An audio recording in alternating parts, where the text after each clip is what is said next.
పాత ఇంటికి ఇంజనీర్లు ఎస్టిమేట్ చేసి డిప్రిషియేషన్ తీసేసి నెట్ వాల్యూ మీద 2 అంతల డబ్బు ఆ ఇంటి యజమానికి ఇవ్వాలి. This is number 1. నెంబర్ 2,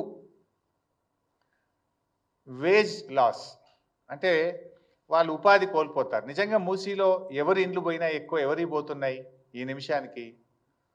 వాళ్ళు ఇనుప సామాన్ అమ్ముకునేటోళ్ళు, రోళ్ళు తయారు చేసేటోళ్ళు, లేకపోతే ఏమంటాము గొడ్డళ్ళు, కత్తులు, వాటిని పదను పట్టేటువంటి వాళ్ళు, లేకపోతే అక్కడ ఉండే ఇళ్లల్లో పనిచేసుకునేటువంటి వాళ్ళు, పాత సీసాలు ఏరుకునే వాళ్ళు, పాత బట్టలు అమ్ముకునేటువంటి వాళ్ళు, ఇలా చాలా అత్యంత పేదలైనటువంటి వాళ్ళు ఆటోలు నడుపుకునేటువంటి వాళ్ళు, రిక్షా పుల్లర్సు, హమాలీసు, హోటళ్లలో పనిచేసేటువంటి వాళ్ళు, ఇట్లాంటి వాళ్ళు అతి కడు పేదలు ఆ ప్రాంతంలో నివసిస్తున్నారు. మరి ఆ పేదలకు పాత ఇంటికి నువ్వు డబ్బులు ఇవ్వలేదు, number 1. Number 2, wage loss.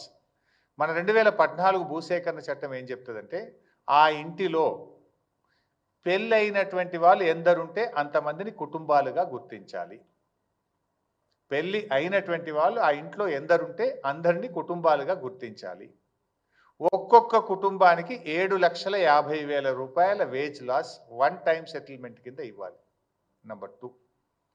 Number 3, ఆ ఇంట్లో పెళ్ళి కానటువంటి 18 సంవత్సరాలు నిండినటువంటి అమ్మాయి కానీ అబ్బాయి కానీ ఉంటే వారికి ఒక్కొక్కరికి 5 లక్షల రూపాయలు ఇవ్వాలి. నంబర్ 4, ఇంట్లో పెళ్ళై ఉన్నటువంటి వారందరికీ ప్రతి ఒక్కరికి 250 గజాల స్థలము మరియు డబుల్ బెడ్రూమ్ ఇల్లు ఇవ్వవలెను. డబుల్ బెడ్రూమ్ ఇళ్లతో పాటు ఆ ఇంటికి నల్లా connection, current connection, drainage, roads, hospital, ANM sub centre, post office, అన్ని దేవాలయము, చర్చు, మసీద్, అన్ని వసతులతో కూడినటువంటి కాలనీని యాజ్ ఇట్ ఈజ్గా నిర్మించి ఇవ్వాలి. పెళ్ళి కాని 18 సంవత్సరాలు నిండిన వాళ్ళకు 5 లక్షలు అన్నాం కదా, దాంతోపాటు వారికి కూడా 250 గజాల స్థలాన్ని కూడా ఇవ్వాలి. These are the points in 2014 act. ఇందులో ఒక్కటన్నా అమలైందా వైసాబ్? ఈ కట్టిన డబుల్ బెడ్రూమ్ ఇల్లు కూడా రిజిస్ట్రేషన్ చేసి, రిజిస్ట్రేషన్ ఫీజు ఎగ్జామ్ట్ అన్న చేయాలి, గవర్నమెంటే రిజిస్ట్రేషన్ ఫీజు కట్టి సెలబుల్ రైట్స్తో కూడిన ఇల్లు ఇవ్వాలి వాళ్ళకి. ఎందుకంటే వాళ్ళది ఆస్తి మనం తీసుకుంటున్నాం కనుక మనం ఇచ్చే డబుల్ బెడ్రూమ్ ఇల్లు 250 గజాల స్థలము కట్టిన ఇల్లును రిజిస్ట్రేషన్ డిపార్ట్మెంట్ ద్వారా రిజిస్ట్రేషన్ చేసి పూర్తి హక్కులతో కూడినటువంటి ఇల్లు వాళ్ళకి ఇవ్వాలి. ఇది మన భూసేకరణ చట్టం. వీళ్ళు చేసింది ఏంది?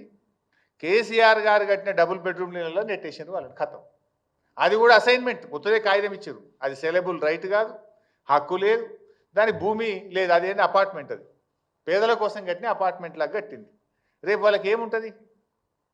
వాళ్ళకి రైట్ ఏముంటుంది దాని మీద? అంటే నువ్వు మొత్తంగా మోసం చేసినావు. భూసేకరణ చట్టంలో ఏ ఒక్కటి కూడా చేయలేను.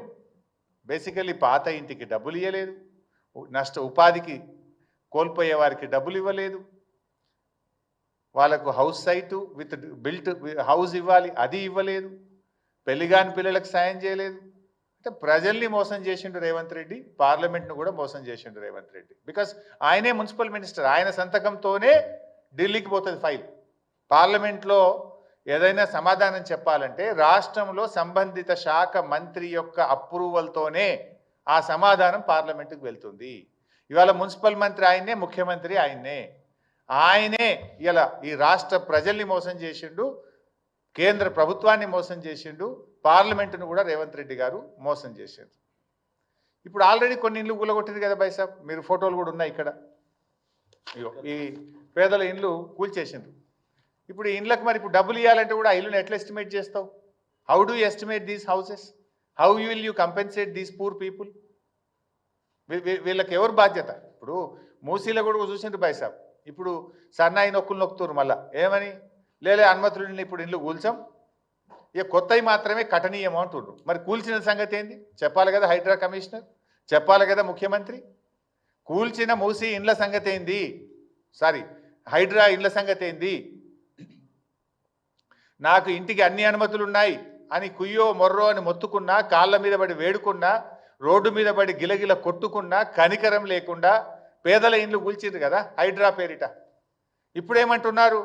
లేదు లేదు కట్టిన ఇండ్లు కూల్చం, ఇండ్లల్లో ఉన్నోళ్ళని కూల్చమంటివి. ఆ చిన్న పాప నా పుస్తకాలు తెచ్చుకుంటా, మా నాన్న కొనిచ్చిన వాటర్ బాటిల్ తెచ్చుకుంటా అంటే కూడా ఆ పసిపిల్ల మీద కూడా కనికరం లేకుండా ఇండ్లు కూలగొట్టారే. ఆ పాపానికి బాధ్యుడు ఎవడు? ఆ చేసిన అన్యాయానికి ఎవరికి శిక్ష వేయాలో నిర్ణయించండి. ఇప్పుడేమంటున్నారు? లే మేము ఇక కొత్తవి కూల్చము అంటున్నారు, ఏదో డేట్ పెడతాము అంటున్నారు. మరి కూల్చిన వాటి సంగతి ఏంటి? వాళ్ళు కట్టిండ్రు, డబ్బులు కట్టిండ్రు. Pay them the compensation. Compensation ఇచ్చినా వాళ్ళు పడ్డ క్షోభ, వాళ్ళు పడ్డ బాధ, వాళ్ళు పడ్డ అనుభవించిన నరకమైతే పోదు కదా. తక్కువ బాధనా? వర్షం పడుతుంటే నడి రోడ్డు మీద పడేసిండ్రు, పిల్లల పుస్తకాలతో సహా బట్టలతో సహా కట్టు బట్టలతో ఇళ్ళకి వెళ్ళి బయటకు వెళ్ళగొట్టి గోసపుచ్చుకున్నారు కదా. ఇప్పుడు మళ్ళీ డేట్ మారిస్తే నీ నిర్ణయం మారచ్చు, కోర్టు మొట్టికాయలు వేస్తే మార్చుకున్నావు. కానీ ఆ పడ్డ క్షోభకు ఎవరు బాధ్యత వహించాలి? ఆ పడ్డ బాధకు ఎవరు బాధ్యత వహించాలి? ఆ కూలిన ఇల్లుకు ఇవాళ కంపెన్సేషన్ ఇచ్చి వాళ్ళని కాపాడుకోవాలన్నా వద్దా?